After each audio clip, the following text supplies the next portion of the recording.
Le bilan est lourd. Le bilan est officiellement de 14 victimes à l'heure qu'il est. C'est ce que dit le shérif local.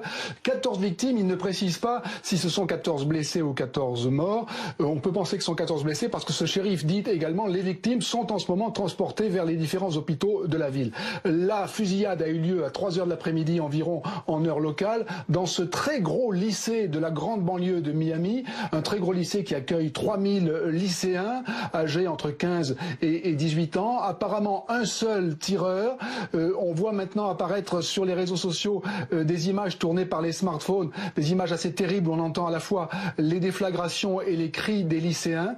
Ce tireur a, semble-t-il, été arrêté. En tout cas, la police locale dit qu'un suspect a été arrêté.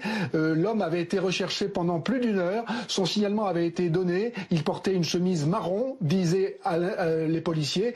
Et on a vu il y a quelques minutes un homme portant une chemise marron entouré de policiers qui visiblement venaient de l'interpeller. On ne sait pas son identité, on ne sait pas son âge, on ne sait pas si c'est un ancien lycéen ou un actuel lycéen et on ne connaît évidemment pas à l'heure qu'il est ses motivations. Forte émotion évidemment des parents qui ont eu très longtemps à savoir ce qui se passait et s'il y avait encore du danger dans le lycée. Apparemment les élèves ont tous été évacués. Le bilan, je vous l'ai dit, est incertain. 14 victimes, dit le shérif local. Un sénateur de Floride dit il y a plusieurs morts.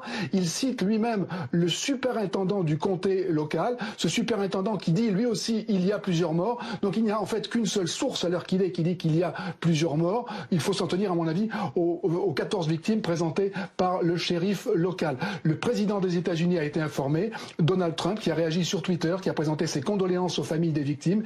Il faut dire que Donald Trump connaît très bien la région. Ce lycée est à quelques kilomètres de Mar-a-Lago, c'est-à-dire la résidence où il passe en général ses week-ends en hiver.